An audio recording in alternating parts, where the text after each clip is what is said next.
Damos la bienvenida a quienes estén sumando a la charla. La charla de hoy tratará temas de coaching para abogados. Estará a cargo del doctor Jorge Campos. El doctor Jorge Campos es abogado, es docente, conferencista y autor de artículos referidos a relaciones de trabajo de régimen especial. Miembro de la primera camada de abogados internos de empresas de la Unión Industrial Argentina. Es miembro del Instituto de Derecho del Trabajo del Colegio Público de Abogados. Docente de la Escuela de Posgrado del Colegio Público de Abogados. Uno de los socios fundadores del estudio First Rate Consultores. Además, es coach profesional certificado en coaching en contextos organizacionales. Le damos la bienvenida al doctor Campos, quien va a realizar esta charla. Gracias, Carolina. Gracias, Carolina. Bueno, yo también quiero darle la bienvenida a todos aquellos que pueden acceder a esta conversación. Esta es la segunda que hicimos de la misma naturaleza. Hace unos meses hubo una donde la gente podía participar en directo, haciendo preguntas y desarrollando algunos temas. En esta oportunidad, dado que es un canal de YouTube, también va a poder hacerlo, como al final vamos a estar dando los contactos y con mucho gusto podríamos desarrollar algún tema puntual o escuchar algunas inquietudes o comentarios referidos al tema. El título de esto es Coaching para Abogados, Nuevas Habilidades y Competencias. Coaching para abogados. En realidad, esto está dirigido a cualquier actividad, a cualquier profesión, y cuando decimos nuevas habilidades y competencias, digamos, son habilidades y competencias que ya existían de antes, pero ahora adquieren una especial relevancia.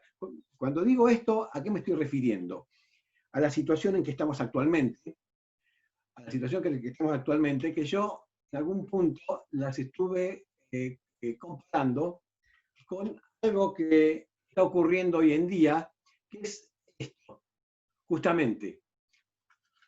¿Te distingues o te extingues? ¿Y qué tiene que ver los dinosaurios con todo esto? Bueno, básicamente, a lo que me estoy refiriendo es que estamos viviendo una situación muy especial. Es decir, estamos en el año 2020, y en el año 2020 está ocurriendo algo que fue impensado en otro momento, que es el coronavirus, que en todas partes del mundo, por primera vez en la historia de la humanidad, se está desarrollando una pandemia al mismo tiempo,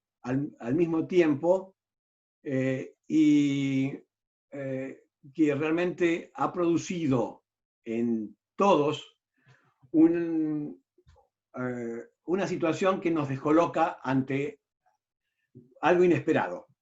En realidad, esto, estábamos acá, ¿qué ocurrió antes cuando un meteorito hace millones de años explotó en la Tierra y produjo grandes cambios tales geográficos, tales de adaptación? Muchos animales, muchos dinosaurios murieron porque no se adaptaron ni al medio, ni pudieron saber cómo subsistir ante todo esto.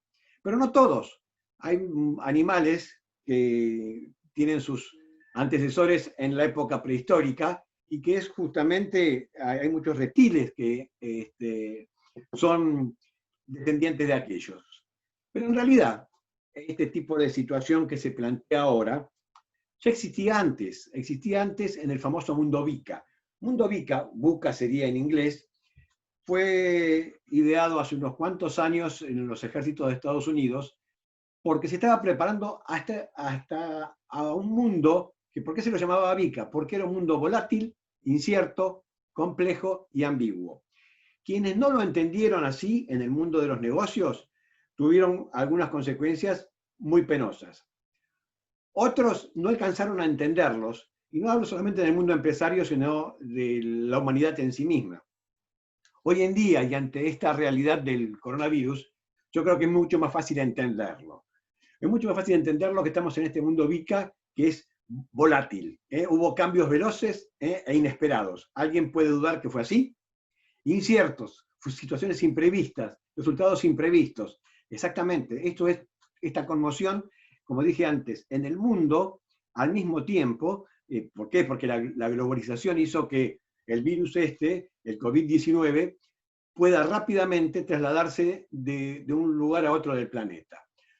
Complejo, pero produce multidimensionalidad, y no me sale bien la palabra, multidimensionalidad de los problemas. Ahí me salió. Sí, sí. Todavía, en el momento que se está grabando este video, estamos en época de cuarentena. En el mundo en general y en el mundo jurídico, todavía acá en Argentina, estamos recién entrando y trastabillando con una serie de situaciones para tratar de llegar a una normalidad. Normalidad que sabemos que no va a ser la misma anterior al 20 de marzo, que fue cuando se decretó el aislamiento social obligatorio, preventivo y obligatorio. La normalidad de hoy no es la normalidad de antes del 20 de marzo, ni va a ser cuando la cuarentena deje de existir.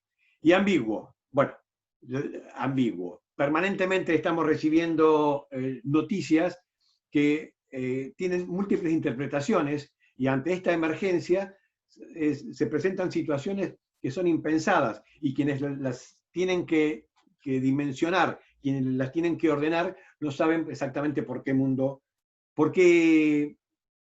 en qué sentido tiene que ir. Y hay marchas atrás, avances, retrocesos. Bueno, en este momento también se están probando en distintos lugares la famosa vacuna, que supuestamente nos va a hacer poner en una situación distinta a la que hay hoy en día. El resultado es incierto. Sin duda, no hay duda que estamos en un mundo VICA. Y como dije antes, este mundo VICA que existía de antes, no todos lo entendieron y se dieron cuenta, o si se dieron cuenta, les costó incorporarlo a su organización. Tal es así el caso Kodak. Es un caso que se estudia en Harvard como un caso testigo, y viene muy bien tenerlo presente. ¿Qué pasó con Kodak? Kodak, George Eastham, en 1880, empezó con esta empresa que fue muy próspera. ¿Quién no conocía Kodak? ¿Quién no conoce Kodak? Hoy en día Kodak, la marca está, pero no tiene nada que ver con lo que fue el Kodak de antes. Hoy la marca está porque la marca se vendió, y seguramente lo habrá comprado alguna corporación china, que les gusta mucho comprar marcas famosas. Así que sigue funcionando la marca, pero nada que ver con el Kodak inicial.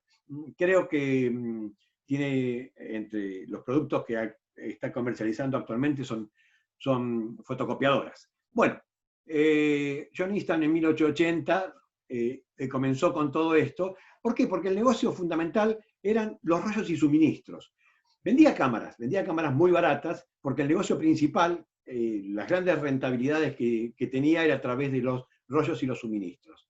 Y sin embargo, en el año 2012 entró en bancarrota. ¿Por qué? Porque le costó salir de algo que se había enamorado, que era en el mundo del coaching se dice mirar dentro de la caja, es decir, no mirar qué estaba pasando afuera. Estaba en su comodidad, estaba en su desarrollo, que ya había pasado un periodo y debía pasar otro, que fue el mundo de la digitalización. La digitalización, que es la cuarta revolución industrial, no todos la aceptaron. Hoy en día, en épocas del coronavirus, quien no está en la época de la digitalización tiene muy poca posibilidad de poder desarrollarse. ¿Por qué? Porque tiene que ser a través de la comunicación, y la comunicación indefectiblemente está dejando un camino, que es el camino de la digitalización de sus distintos modos. Así que Kodak, que en su momento tenía otras alternativas, no quiso adoptarla. Si bien sacó algunas cámaras digitales, su gran negocio no era las cámaras digitales, porque su gran negocio eran los rollos y los suministros, los revelados y todo ese tipo de cosas, que era su gran ingreso. Pero creyó que eso iba a persistir para siempre, y sin embargo no fue así. Y bueno, este es uno de los casos testigos a través del mundo donde hay que prestar atención. ¿Y por qué estoy hablando yo, siendo abogado, estando yo en un tema de coaching para abogados, hablando del caso Kodak, como ahora voy a hablar del caso Netflix y del caso Blockbuster. ¿Por qué? Ya más adelante se van a estar dando cuenta el por qué es importante que en este momento estemos hablando de esto. Blockbuster, recordarán, ¿no? Fue muy famoso, fue creado en 1985 por David Cook. En el año 2004 había 9.000 videoclubes en el mundo, 9.000. ¿A qué se dedicaban? Los que tengan algunos años recordarán, alquilaban videos, VHS, después fueron DVD, y bueno, y se fueron desarrollando de forma tal que quién no conocía, quién no esperaba el fin de semana para alquilarse alguna película y hacer reuniones familiares. También creó un estilo de vida. Sin embargo, en el año 2010 presentó la quiebra. ¿Por qué? Y acá es lo importante, y también eso tiene que ver con lo que vamos a hablar más adelante, que tiene que ver con las profesiones en general, de abogados, pero en realidad en todas, y no solamente profesiones, sino en todas las actividades. Es importante las cosas que pasaron dentro de Blockbuster, que determinó que allá en el 2010 presentara su quiebra, en el 2010, si digo bien. Como dije, el negocio era de alquiler de videos de VHS y DVD. Hubo un personaje de apellido Antico, que fue un CEO dentro de Blockbuster, que desarrolló algunas nuevas formas de comercialización e incorporó nuevos negocios, que lo hacía cada vez más conocido y más próspero. Pero ocurrió lo siguiente. Y ahora voy a mechar algo de Netflix. ¿Saben cómo se creó Netflix? Netflix, allá por el año 1997, Reed Hastings y un tal Mark Rudolph fueron quienes crearon Netflix como competidora de Blockbuster. ¿Por qué? Porque se enojaron con Blockbuster, porque uno de ellos, que fue Reed Hastings, que era un socio, digamos, era un usuario de Blockbuster, entregó tarde el video que había alquilado y le cobraron una penalización, casi $10, y se enojó mucho. Dice, ¿pero por qué esto? Y esto no es justo. Y así fue donde creó Netflix, que en sus primeros comienzos, que en sus comienzos fue un videoclub, tal como Blockbuster, pero online. Es decir, utilizaba el correo como la forma de distribución. Bueno, ya había empezado Netflix a hacer competencia de Blockbuster, y fue cuando este señor Antico, que les comenté, era CEO de Blockbuster, tomó la idea.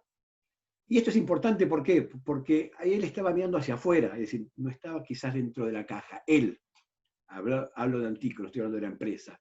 Y tomó esa idea y empezó a utilizarlo a través de la plataforma Access y por internet las contrataciones, y así aumentó mucho el número de suscriptores. Y también incorporó en aquel entonces, se acordarán los que tienen algunos años, que iba a Blockbuster y también tenía golosinas, también tenía gaseosas, helados, es decir, a prepararse el fin de semana para ver una película en casa. Fue fantástico.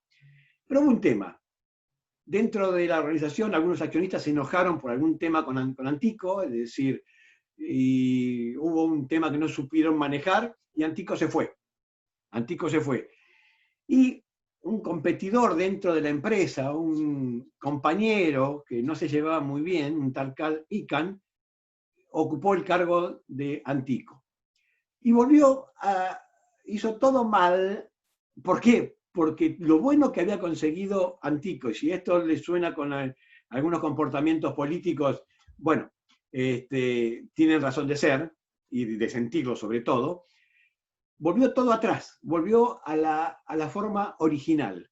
Y lo que fue peor todavía, esta empresa competidora, Netflix, que ya había empezado, se les acercó para venderles el negocio, porque tenía una idea, que también se lo propuso que era empezar a utilizar la streaming justamente para no utilizar más los videos por VHS o DVD, ya en ese entonces eran DVD.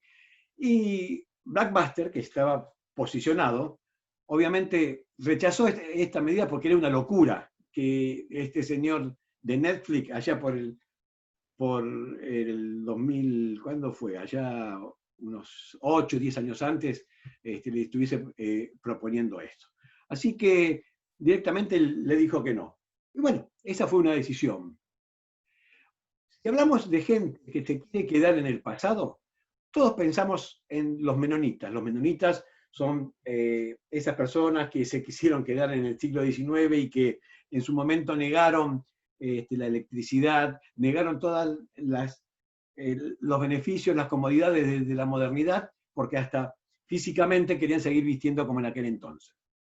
Acá en Argentina hay una colonia muy conocida, en La Pampa, una colonia menonita. Esto quien va por La Pampa se va a encontrar. Pero ¿saben una cosa? Esta colonia menonita que se quiso quedar en el siglo XIX y quizás antes también, si ustedes googlean colonia menonita, van a ver que tienen un sitio web. Así que el sistema es implacable. De uno depende si quiere subirse o no al sistema. Ya vimos que tanto Kodak como Blockbuster no quisieron. Y hay muchas más, hay muchas más como ejemplo en la historia empresaria. Pero no todo fue así. ¿Quién no conoce Coca-Cola? Bueno, Coca-Cola la inventó un tal John Pemberton, que era un farmacéutico, que en realidad la inventó con una finalidad totalmente distinta a la que es hoy en día. Hoy en día todos la conocen como el refresco, como la gaseosa, para acompañar algunos momentos, algunas comidas, pero sin embargo no nació así. John Pemberton, que por problemas que tenía físico necesitaba algo que le calmara el dolor, él había sido herido en la guerra, esto fue en Atlanta, en el sur, en Georgia, en el sur de Estados Unidos, y así fue que en el año 1886 John Pemberton creó una bebida que se llamó, no se llamaba Coca-Cola, se llamaba Wine Coca. Después fue el tema de la ley seca y tuvo que sacarle toda cuestión alcohólica, y bueno, y siguió funcionando. Pero, ¿por qué traigo a colación esta empresa Coca-Cola, que estamos hablando de 1886 y estamos hablando hoy en el 2020, y quién no conoce Coca-Cola? Porque Coca-Cola tuvo una mirada distinta. Coca-Cola fue cambiando a través del tiempo, fue adaptando determinadas circunstancias. ¿Y por qué pongo esta botella de Coca-Cola, que fue una de las originales? Digo una porque la primera era una típica como una todas, y un buen día uno de los directivos de Coca-Cola Company, que fue quien le puso el nombre, un tal Robinson, que era el contador, que le puso el nombre y el logo de aquel entonces, que es igual al de hoy en día, pensó, bueno, vamos a hacer una botella que sea atractiva a los ojos, que todo el mundo la asimile a algo. Y en ese entonces estaba muy, muy famosa, era Mae West, que era una modelo y una actriz. Y la tomaron como referencia. Fíjese que las rayas de la botella Coca-Cola simulan el vestido pegado al cuerpo, que era típico de esta persona. Bueno, y así fue varias situaciones a través de ese entonces. Piensen que hubo 2 guerras mundiales, y hubo un montón de situaciones en el mercado empresario y en la sociedad, y que dieron distintos escenarios. Y tantos fueron los escenarios que hubo, que tantas fueron las posibilidades comerciales que vio Coca-Cola para seguir funcionando. A punto tal que fíjense que la lata de Coca-Cola surgió justamente a consecuencia de la guerra. Fíjense que el sistema de apertura similar al de una granada tuvo su mirada en lo que era en aquel entonces. Ya Coca-Cola era conocida como un emblema de Estados Unidos. Bueno, Coca-Cola es una empresa que a través de la historia sigue funcionando. ¿Por qué? Porque la mentalidad es distinta de la que fue Blockbuster, Kodak. Y digamos nosotros, Estudios Fairtrade. Ya cumplimos los 25 años y en septiembre, el 9 de septiembre cumpliremos del 2020, cumpliremos los 26 años. Pero no le dije algo, no le dije algo. Al principio yo empecé a hablar de o te distingues o te extingues. Yo en aquel entonces, ella trabajaba en una empresa que ya no funciona más, una empresa que no funciona más, y estuve muchos años, yo como novel abogado en su momento, y estaba en esa empresa y un buen día me acuerdo que uno de los abogados externos de una de los estudios más grandes me dijo, Jorge, vos vas a estar en un problema, porque vos sabés mucho del mundo Coca-Cola, del código de conducta de Coca-Cola, de las normas, de los manuales de Coca-Cola, pero del derecho te estás quedando afuera. Para vos prestás más relevancia a eso por las consecuencias que produce que lo que está pasando en el mundo jurídico. Y digo, che, tiene razón. Y ocurrió un buen día, allá por el año 94, donde la empresa donde yo estaba dejó de existir. La empresa que yo estaba, que dejó de existir, se llamaba Coca-Cola Sociedad Anónima Industrial Comercial y Financiera. Como Sociedad Anónima Industrial Comercial y Financiera dejó de existir. ¿Por qué? Porque era la embotelladora oficial. Hoy en día, todas, absolutamente todas, son independientes. Antes había una oficial que era Sociedad Anónima Industrial Comercial y Financiera y un montón de franquicias. Hoy son todas franquicias. Así que la empresa donde yo estuve desapareció y yo me encontré con un problema.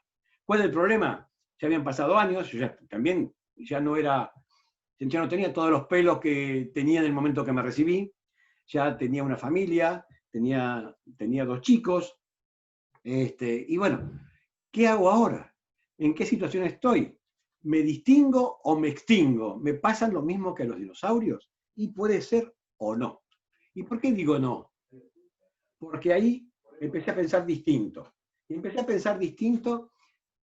Y tuve a mi lado a alguien que todavía está, que en ese entonces nos conocimos con muchos pelos los dos, hoy ninguno de los dos tenemos pelos, que es mi socio, Santiago Jiménez Oliver, que es mi socio, no es abogado, es licenciado en Administración de Empresas, pero con mentalidad loca, con un poco de locura. ¿Por qué?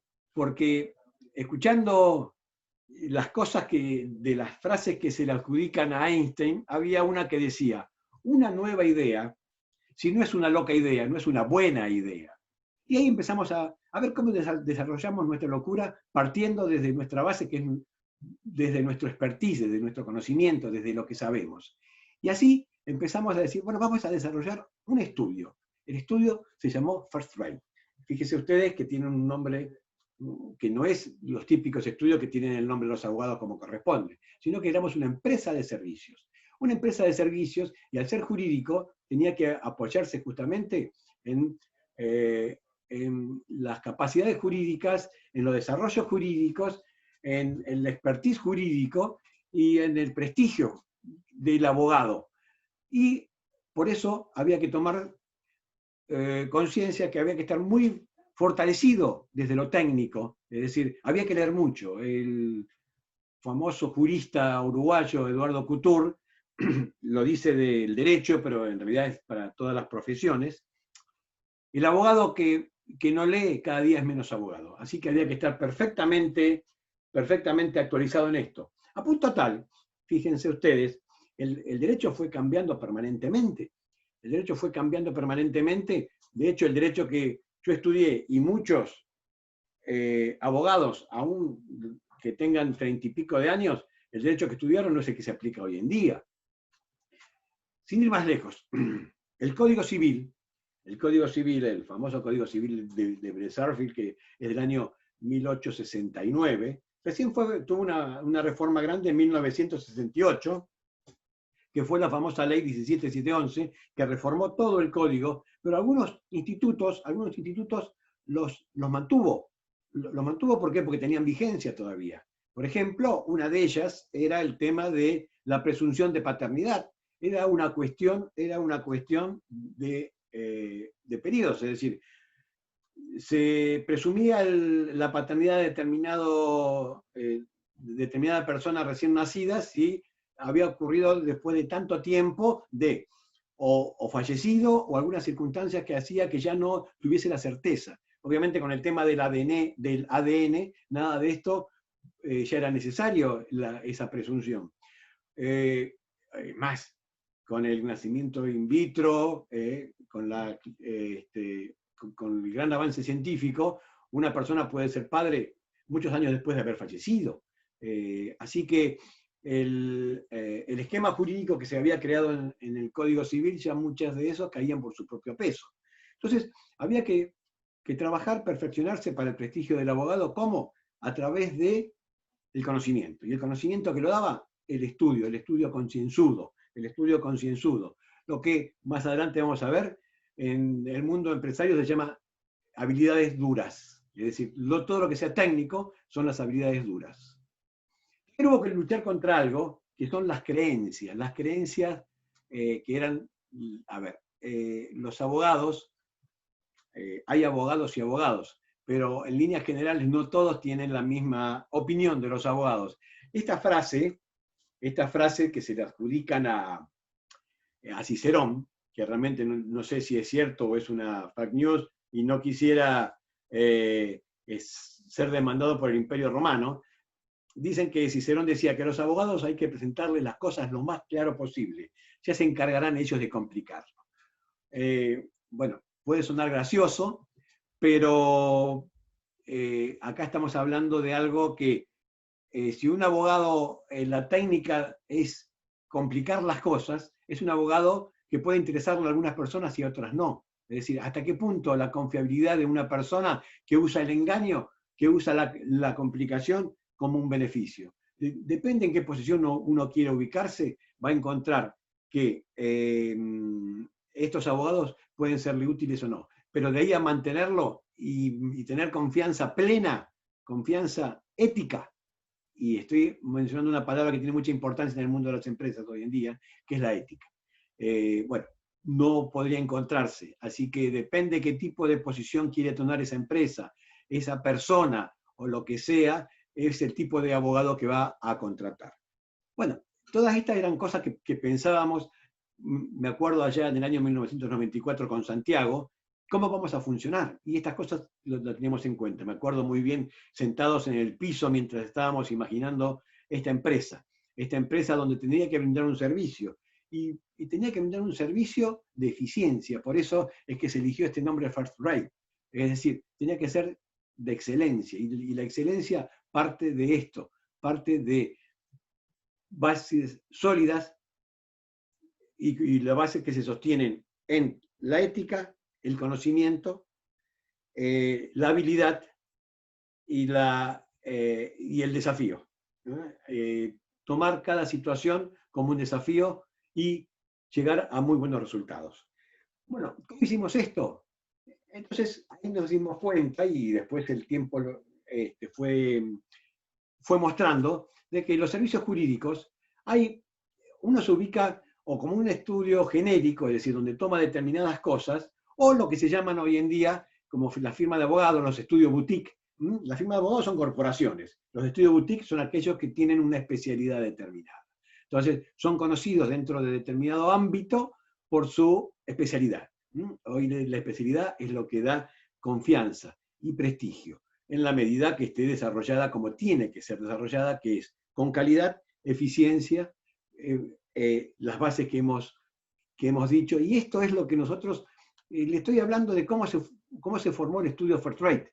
Sobre estas son las bases, y ya vamos por los 26 años y esperamos por muchos más, Red de abogados. Justamente, pensamos, los abogados, cada abogado no es una competencia, al contrario. Los abogados podemos ser una corporación que, bien entendida, justamente da un servicio, presta un servicio social donde de calidad y excelencia, que no necesariamente es lo mismo, pero sí van acompañados. sí van acompañados. La calidad no necesariamente tiene que ser la excelencia, la calidad es un estado, la excelencia es un objetivo. Y bueno, y hablando de abogados y competencia, se agregó otra más, que es la inteligencia artificial. En Estados Unidos hay un abogado robot que se dedica a defensa del consumidor, se lo conoce como Ross. Es un abogado que trabaja rápidamente, muy eficientemente, las habilidades duras, es decir, las habilidades técnicas, las tiene muy bien incorporadas y siempre actualizado. Y siempre actualizado. Entonces, ¿es una competencia?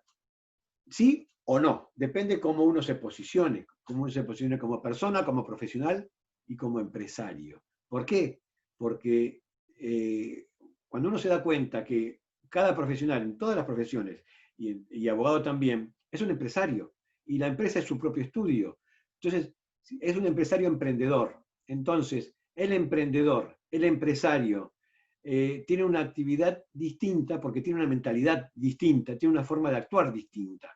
Entonces, para ese abogado, para ese estudio, Ross no es una competencia, sino al contrario, es un aliado. Quiere tenerlo a Ross en su equipo. ¿Por qué? Porque no solamente las habilidades duras son las necesarias, son también las habilidades blandas. La neurociencia, se dice que la neurociencia en el siglo XX, fines del siglo XX, principios del siglo XXI, tuvo el mismo efecto que al final del siglo XIX, principios del XX tuvo la biología, es decir, cambió toda una forma de actuar. Por la neurociencia se han descubierto un montón de situaciones tales como que antes se creía que las neuronas no se reproducían, antes se creía que uno nacía con cierta inteligencia y depende de la inteligencia que tenía, cuando la inteligencia en aquel entonces era la suma de conocimiento. Eso era ser inteligente, tener mucha memoria y tener mucho conocimiento. Eso era inteligencia en aquel entonces. Entonces, la neurociencia era importante, ¿por qué? Porque eso era a través de las neuronas. Pero después se supo que las neuronas pueden reproducirse, incluso hasta la materia gris. Se supo que quienes tienen el hábito de la meditación aumenta la materia gris. Sin duda que la neurociencia produjo grandes cambios en el desarrollo del ser humano a través del conocimiento de la existencia de estas cosas y el desarrollo de desarrollo científico y adaptación personal, el aprendizaje con H intermedia, el de aprender, todas estas novedades que nos trae el mundo moderno para incorporarlos para nuestro beneficio. En nuestro beneficio me estoy refiriendo a la calidad de vida. ¿Se acuerdan de Stephen Hawking? La inteligencia es la habilidad de adaptarse a los cambios. Ya dejó de ser la suma de conocimiento. La inteligencia es la habilidad para adaptarse a los cambios. ¿Por qué? Porque el conocimiento hoy en día con la inteligencia artificial lo tenemos en un dispositivo, hasta en el teléfono. Bien. Entonces, ahí es cuando empezaron a desarrollarse otras habilidades que hacen que uno pueda adaptarse, que son las habilidades sociales, las habilidades blandas, que son conocidas como las soft skills. Están las hard skills, que son las duras, y las soft skills, que son las habilidades blandas en el mundo empresario. ¿Qué son las habilidades blandas, las habilidades sociales, las habilidades humanas?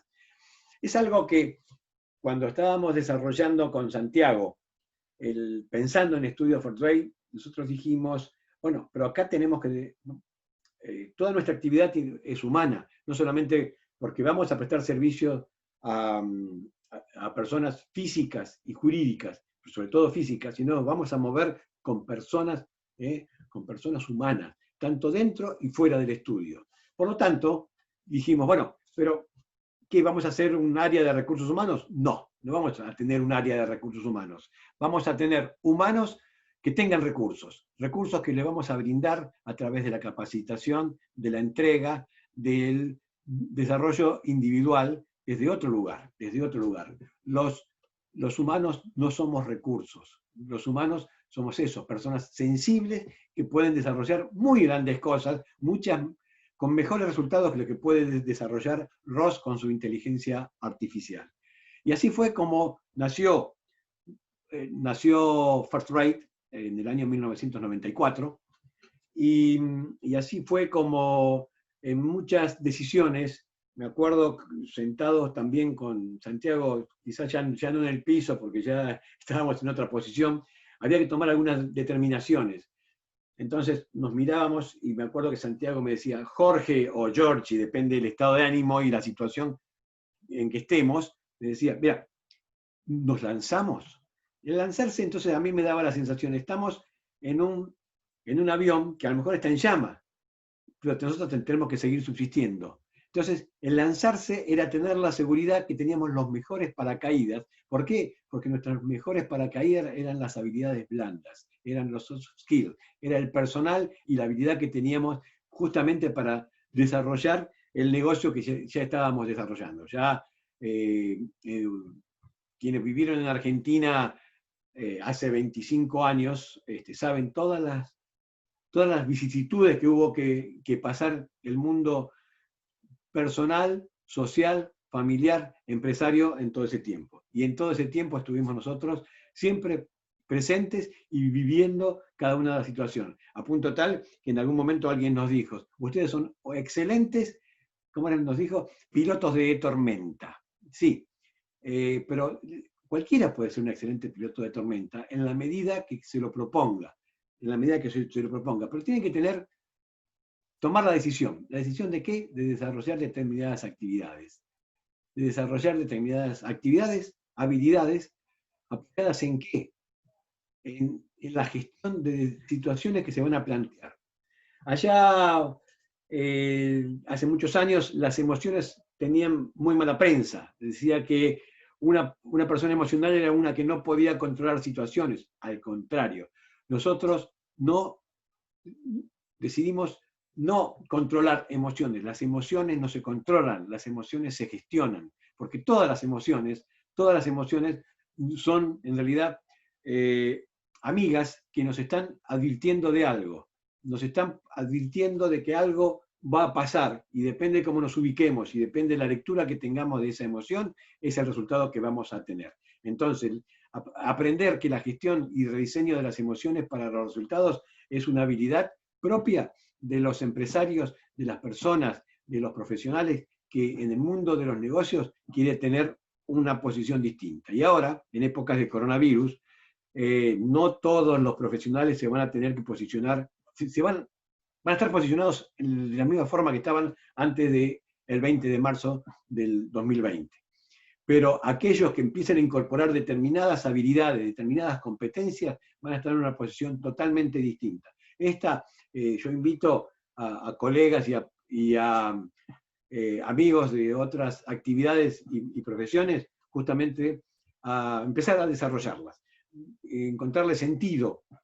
Cuando uno le encuentra sentido a las cosas, le saca mucho más valor, mucho más beneficios que le va a incorporar a su vida, que es la calidad de vida que va a tener. ¿A través de qué? A través de su familia, a través de su negocio, a través de sus relaciones en general. A punto tal que las emociones, allá Daniel Goleman, me acuerdo que en el año 95 sacó un libro que fue bestseller, que fue la inteligencia emocional. El tema era, ¿qué pasa? Porque hay gente que ha sido totalmente exitosa en la facultad, cuadro de honor, en el ejercicio profesional no lo ha sido tanto. ¿Por qué? Porque su desarrollo fue en la habilidad dura, en la técnica, pero no tenía justamente en las habilidades blandas, que es justamente la gestión y rediseño de emociones, un buen posicionamiento porque no lo había desarrollado. Y la emoción fue tan entendido que hasta aún en el mundo empresario, años más adelante, el mismo Daniel Goleman sacó un libro que también fue bestseller, que fue la inteligencia artificial en la empresa. Evidentemente las emociones es un gran amigo que sabemos que tenemos que amigarnos, aún con la tristeza, aún con el enojo, como para poder saber que esa es una situación que nosotros le vamos a dar el sentido que sea más conveniente para la mejor calidad de vida que todos nos merecemos. Con esta medida es que uno ve las cosas totalmente distintas. El liderazgo. Hay muchos que confunden el liderazgo con la conducción. Hay muchos que dicen, pero no es lo mismo, ser un jefe no es ser un líder. No. Ser un jefe no es lo mismo que ser un líder. Ser un conductor no es lo mismo que ser un líder. Alguien dijo, entonces, ¿qué diferencia? ¿Fue un gran líder Hitler? ¿Adolf Hitler? No, fue un gran conductor de masas. Gran líder fue Martin Luther King, porque cambió toda una mentalidad, cambió toda una conciencia, donde creó nuevas personas, mientras que el conductor encolumna a todos hacia un objetivo, pero no trabaja dentro de la persona, sino trabaja por fuera de la persona. Es decir, el conductor anula a la persona para llevarlo a un determinado lugar, es decir, es un manipulador. El líder es alguien que convence, que saca lo mejor de cada persona, que esa persona le encuentre sentido a esas habilidades que tiene y las desarrolle y tenga una mirada distinta de la vida y juntos llevar a determinados resultados. Y el liderazgo no es algo que es de una persona, el liderazgo es de una idea. Entonces, dentro de una organización, en distintos momentos, en distintas situaciones, el líder puede ser una persona u otra del mismo equipo. Son enfoques totalmente distintos. Y estos son enfoques que cuando uno los incorpora, los lleva adelante desde otro lugar. Es decir, no es tanto vertical, sino que es horizontal, pero llegan todos juntos. Si uno quiere llegar rápido a un lugar, que vaya solo, pero lo más probable es que no permanezca. Si uno quiere llegar a un lugar y permanecer, y ser consistente, y tener una calidad justamente de poder disfrutar el logro, mejor ir acompañado. Lo decimos por experiencia, y esto fue lo que con mi socio, hace muchos años, ideamos, creímos y recorrimos. No nos estamos poniendo como ejemplo, estamos mostrando lo que somos y por qué decimos esto, porque estamos mostrando justamente algo que lo probamos internamente y tenemos un montón de clientes abonados que una vez alguien dijo, pero son clientes cautivos. No, jamás, no queremos un solo cliente cautivo, queremos todos los clientes convencidos. ¿Y cómo se lo convence? Demostrando eso, demostrando coherencia, demostrando principios éticos, demostrando capacidad, demostrando eficiencia, demostrando excelencia. First rate es excelencia. Trabajo de equipo. Bien. El trabajo de equipo. El trabajo de equipo no solamente se desarrolla en nuestro estudio dentro de las personas, sino creamos una red de abogados, es decir, tenemos otros estudios boutique que al igual que con nosotros son especialistas en determinadas cosas, a las quienes recurrimos y ellos recurren a nosotros, justamente para poder trabajar juntos y poder dar un buen servicio a cada uno de nuestros clientes.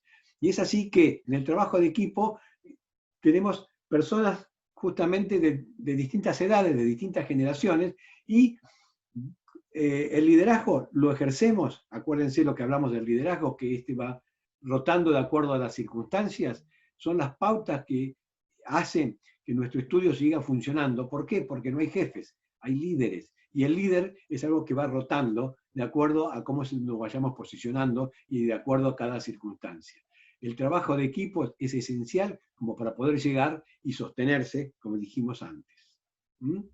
Las negociaciones es algo esencial y está implícita en el ser humano. Permanentemente negociamos, desde cuando somos chicos, desde el tratar de no comer y comer solo golosinas, como en el colegio, como en la facultad, con los compañeros, como en el trabajo, pero las negociaciones es justamente con el conocimiento, con la habilidad de las soft skills, va a hacer que el resultado sea efectivo. Y para que una negociación sea efectiva, tiene que ser desde el lugar, desde la humildad, desde la empatía, desde el saber qué es lo que uno quiere y qué quiere el otro, y tratar de llegar justamente al beneficio de ambos. En las negociaciones bien entendidas, todos ganan. Todos ganan. Las negociaciones no es una pulseada, no es que uno tiene que perder para el otro tiene que ganar. Se pone un ejemplo típico en el tema de negociaciones, que es el famoso, que creo que en Harvard también, creo no, con certeza, en Harvard se lo pone como ejemplo de dos hermanas que se estaban peleando por una naranja, y llega la madre. Entonces, bueno, vamos a hacer algo salomónico. Cortamos la naranja por la mitad, le da la mitad a una y la mitad a otra. ¿Y qué ocurre? Una de las hermanas con su mitad hace jugo, porque quería jugo de naranja, el otro raya la cáscara porque quería hacer una torta. Fíjense, fue una pésima negociación, porque de haberse entendido, de haber sido empáticos, los dos hubiesen tenido el total de lo que querían. Acá se tuvo nada más que la mitad por no conocer, por no tener las técnicas de la negociación, la empatía, el sentarse y que sea la emoción la que lo manejó a uno, que sea en vez que sea uno quien gestionó su propia emoción para llegar al mejor resultado. Y a través de la emoción, a partir de ahí, nace la comunicación, que es el elemento esencial en toda relación humana. La comunicación, sea escrita, verbal y la no verbal. La no verbal es importantísima. Y las comunicaciones van cambiando permanentemente. Hoy en día hay que tener, y el tema muy vinculado con el tema de la neurociencia, se sabe que justamente por neurociencia el cerebro consume mucha azúcar en el momento de la lectura. Entonces, la lectura tiene que ser legible. ¿Qué es una lectura legible? Que debe ser fácilmente entendida. Entonces, tenemos que prepararnos en la comunicación escrita, escribiendo de forma tal de facilitarle al lector esa lectura e interesarle que cada párrafo que termina de leer le dé interés de leer el siguiente, y que sean breves, consistentes, como para poder llegar a una buena comunicación, a un buen entendimiento y sobre todo a una buena decisión. Y la verbal, exactamente lo mismo, exactamente lo mismo. Las mismas técnicas de comunicación verbal no es la que se utiliza en la escrita, no es la que se utiliza en la escrita. Aún me enteré no hace mucho que hay reglas distintas de la Real Academia Española. Para mí, y para muchos de ustedes seguramente también, escuchar decir subir arriba, bajar abajo, entrar adentro, salir afuera, es una redundancia. Sin embargo, la Real Academia Española lo permitió que sea utilizado en el idioma verbal, no en el escrito, como una forma de acentuar una situación. Fíjense ustedes que aún las reglas de la Real Academia Española cambian, depende del tipo de comunicación. Y la no verbal es tan peligrosa. ¿Por qué? Porque muchas veces uno toma una decisión sobre situaciones que no se han dicho, que no se han escrito, por un parecer. Es decir, se crea toda una convicción a través de una suposición. Entonces, el lenguaje no verbal está muy bueno, pero como introducción, o como conclusión, o para enfatizar, pero no valerse solamente de la comunicación no verbal para desarrollar para llegar a una decisión. ¿Por qué? Porque también es importante ponerlo en blanco y negro, como se suele decir, tanto sea en forma verbal o forma escrita. ¿Por qué? Porque la conversación es lo que lleva a la acción. Entonces, una buena conversación es lo que impulsa a que se pueda llegar a una acción. Y la acción es algo tan importante porque buenas ideas puede haber un montón. Buenas intenciones, aún más. Pero si no hay acción, nada de eso tiene sentido. Porque la acción es la que lleva a los resultados. Entonces, se suele decir que el camino al infierno está plagado de muy buenas intenciones. Son las acciones, son los hechos, es la determinación de empezar a hacer cosas y concluirlas lo que lleva a los resultados que hacen que podamos obtener eso que queremos, que es, lo recuerdo, la calidad de vida que todos merecemos. La confianza es otro elemento esencial a punto tal que Stephen Covey escribió sobre esto, sobre la confianza inteligente, que no es confianza ciega ni siquiera confianza absurda. La confianza es un elemento esencial que en todas las empresas que las han sabido desarrollar han sido muy exitosas, y las personas que saben dónde depositar la confianza tienen muy buenos resultados, y aquellos que saben brindar confianza, aquellos que son confiables, van a tener muchos resultados. ¿Cómo se llega a todo esto? A través del coaching, a través de las habilidades blandas, a través de tomar conciencia de esto y desarrollarlo. Coaching es una palabra que muchos la asocian al deporte, y muy bien hecho está, porque ahí es donde nació, como el entrenador, pero el entrenador para sacar lo mejor de cada uno. Si lo seguimos en las habilidades blandas y básicamente en los deportes, fíjense que deportistas como Nadal, como Roger Federer, como Tiger Woods y tantos otros, todos tienen su coach. Pero ustedes creen que el coach de Tiger Woods le va a decir cómo tiene que pararse para hacer un buen swing, o a Federer cómo hacer un revés, o cómo pararse en la cancha, cómo ir hacia la red para decirle a Rafa Nadal? No, el coach de cada uno de ellos trabaja en qué está pasando en este momento que no está sacando lo mejor de vos. ¿Qué está ocurriendo? Entonces, no es cuestiones técnicas, no son las habilidades duras, sino las habilidades blandas lo que hacen que llegues al resultado o te entorpezca un buen resultado. Por eso digo, y siguiendo en el deporte, las mejores jugadas las haces con las habilidades duras, es decir, con el conocimiento, con la técnica, con eso haces las mejores jugadas. Pero el gol lo haces con las habilidades blandas. Entonces, básicamente, los resultados son goles. Eso es lo que nos propusimos allá en el año 1994 desarrollar, sin desatender una, fortalecer también la otra. Y así es que hemos llegado, y así es que, ¿por qué yo digo esto en este momento?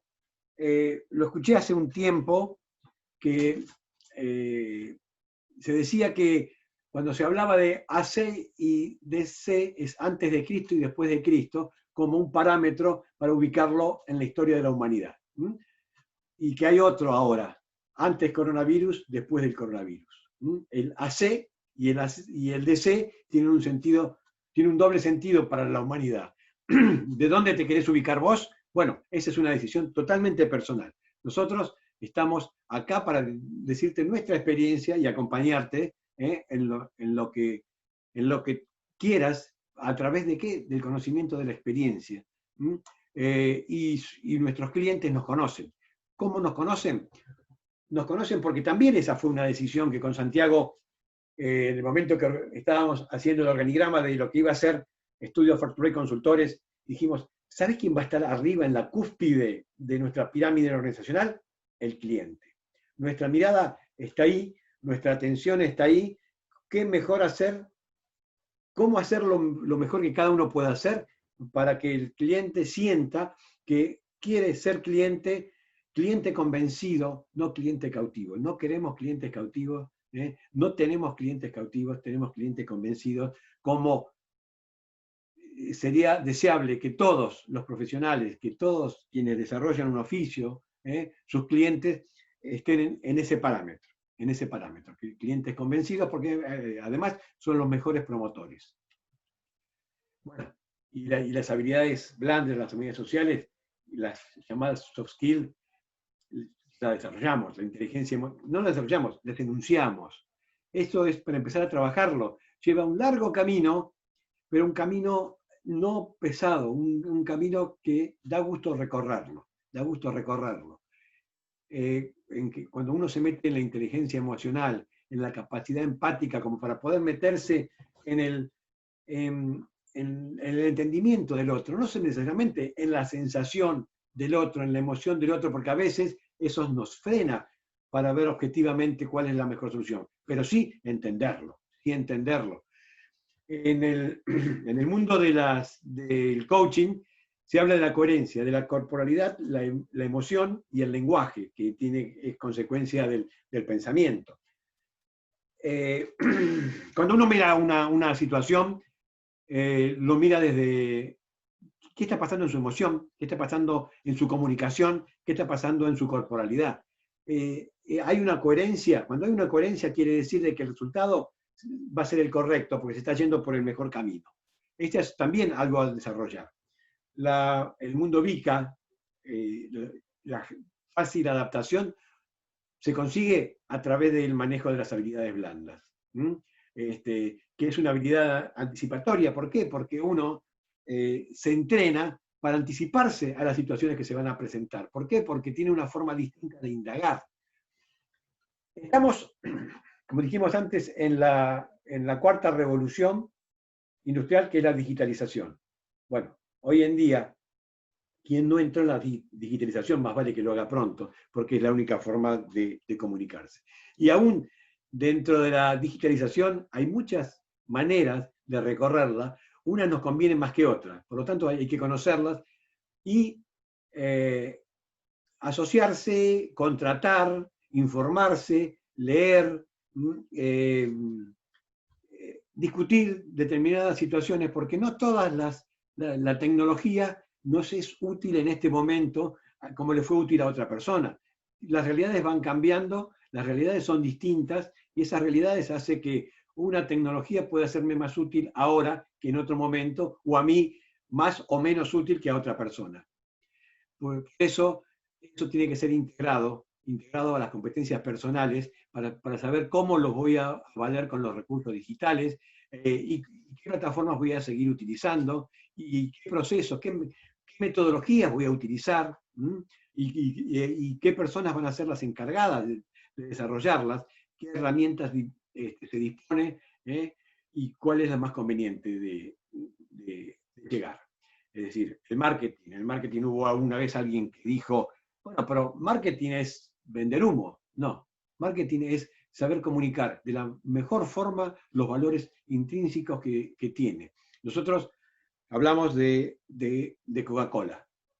De Coca-Cola, que de marketing algo sabe. Fíjense, es una empresa que hace ciento y pico de años, que está en el mercado con un producto.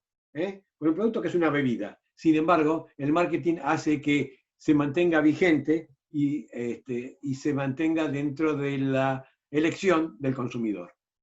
La imagen pública, honestidad, ética profesional, esta es una de las razones esenciales que en todo emprendimiento, que en toda organización, que en toda persona física o jurídica es fácilmente detectable, y cuando es detectable brinda lo más importante, que es confianza.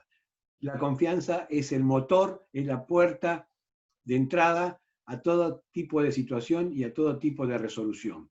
Y la actitud del liderazgo, que estuvimos hablando de liderazgo positivo, donde el líder tiene que tener estas habilidades del coaching. Tiene que convertirse en líder coach, ya sea porque conozca la competencia o porque siga la carrera de coaching ontológico, organizacional. Es importante porque lo va a posicionar totalmente distinto. Su mundo va a ser distinto. La confianza que estuvimos hablando, que es producto de la imagen, de la honestidad y de la ética, el trabajo de equipo, coordinación de acciones, ¿dónde surge? Del liderazgo. El liderazgo que funciona en toda organización, en toda planificación y en toda red de abogados. Los abogados somos una corporación que vinimos justamente a abogar. ¿Para qué? Para desarrollar una calidad de vida, porque en toda relación siempre hay situaciones que hay que resolver. ¿Y cómo se resuelve? A través de negociaciones eficaces, resolución de conflictos. ¿Qué hay que desarrollar? La comunicación. ¿Cuál es el elemento fundamental de la comunicación? La escucha. La escucha, pero la escucha efectiva. Hay muchos cursos de oratoria, hay pocos de escuchatoria, pero la fortaleza está en aquel que aprendió a escuchar, que supo darle sentido a esa escucha, y justamente eso le va a dar fortaleza a su oralidad, a su locución, a su expresión comunicativa, cualquiera que sea. Y esto, es decir, presión va a haber siempre, problemas va a haber siempre. Depende del ámbito donde uno se desarrolla, va a ser la gravedad y el efecto que va a producir esa presión y ese problema. La preocupación es un tema que también en el ambiente de coaching se habla de que el lenguaje crea mundos. Preocupación es la ocupación previa. Hay gente que se preocupa y nunca sale de la preocupación y eso se convierte en un problema y eso se convierte en una cuestión emocional y eso se convierte hasta en una enfermedad, una depresión o lo que sea. La preocupación es lo que hay que hacer previamente a la ocupación. Si uno se queda en la preocupación eternamente, va a tener la calidad de vida que no deseamos a nadie. La calidad de vida que es digna ser vivida, la preocupación, es el análisis previo a la ocupación. Y así desarrollamos la competencia comunicacional, la escucha efectiva que estuvimos hablando, es decir, la importancia del saber escuchar, justamente orar, es decir, la oratoria con poder es eso, es justamente la fortaleza verbal después de haber tenido una escucha efectiva. El saber en una negociación indagar con maestría, es decir, qué elementos, qué situaciones, qué conocimientos tengo que tener yo en este momento, en el momento de la negociación, que es este momento, para poder llegar a la mejor solución. La sintonía, la interacción, es decir, la negociación es como una danza, es un ida y vuelta, es decir, no es una pulseada. El conocimiento el gestual, estamos hablando del idioma no verbal, programas de neurolingüística también es algo que se ha desarrollado. Hay quienes lo han desarrollado y le dan en su profesión, le dan muy buenos resultados. Y la escritura confiable. ¿Cuál es la escritura confiable? Aquellos que tienen coherencia, que escriben desde la claridad y la certeza, y como dije antes, de la legibilidad, es decir, que el lector entienda rápido el mensaje que se está brindando.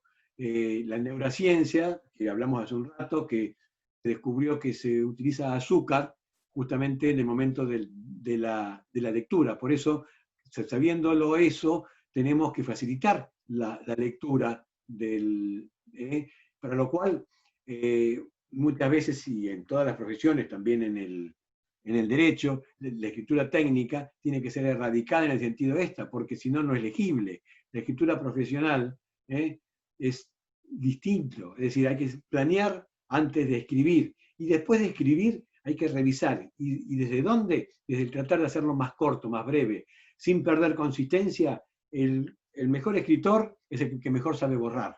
Borrar aquellas cosas superfluas, aquellas cosas que puedan confundir o aquellas cosas que realmente no lleven a lo que nosotros queremos desarrollar. En mi época, cuando nos enseñaban el tema de escritura, la introducción, el desarrollo y la conclusión. Hoy en día hay tantas cosas a leer, tanta información, que si uno ve algo largo, prácticamente no lo lee. Por lo tanto, la conclusión a veces tiene que estar al comienzo, o generalmente tiene que estar al comienzo, y quizás repetirlo al final. Y así llegamos al lenguaje claro, al lenguaje sencillo. Es todo un movimiento en todo el mundo. En el derecho fue Obama uno de los mayores impulsores de que toda persona tiene que saber, hablando dentro del ámbito jurídico, qué es lo que está pasando con su caso. Tiene que ver el expediente y entenderlo. Muchas veces los profesionales, los abogados, les gusta hablar en difícil, y si es posible con palabras latinas en latín, mejor. ¿Pero por qué? Ese no brinda confianza. ¿Por qué? Porque está haciendo un alejamiento. Y cuando una persona quiere tener a alguien alejado, para que no se dé cuenta, si se está muy cerca, de que no soy tan bueno, o que tengo algunas fallas, o quiero impresionarlo desde mi ego. El ego es el enemigo que están en todas las profesiones. El gran profesional es aquel que puede decir de la forma más sencilla las cosas más complicadas. Y eso es una cuestión de técnicas a desarrollar. Esas técnicas se aprenden, esas técnicas se investigan. Y hablando de técnicas, como dijimos antes, la habilidad tecnológica hoy en día requiere que consultemos a expertos a ver qué habilidades tenemos, cuáles aquellas nos interesa para hacer de nuestra profesión, de nuestro trabajo, de nuestro expertise, tener el mejor resultado. Ustedes las preguntas, a diferencia de quienes vieron esta presentación en vivo que pudieron hacerlo en ese momento, ustedes pueden hacerla igual. Estamos en contacto con ustedes, estamos totalmente abiertos como para desarrollar cualquier punto de los conversados que les pueda interesar. ¿Dónde encontrarnos? Bueno, acá tienen mail, nuestro sitio web, donde de forma inmediata se contactan por chat, por el canal de YouTube, nuestro teléfono de línea, nuestro teléfono de WhatsApp, y a través de nuestras redes vamos a estar siempre esperándolos. Le damos muchas gracias por habernos acompañado y esperemos volver a encontrarnos en este canal en otra oportunidad, que esperemos que no sea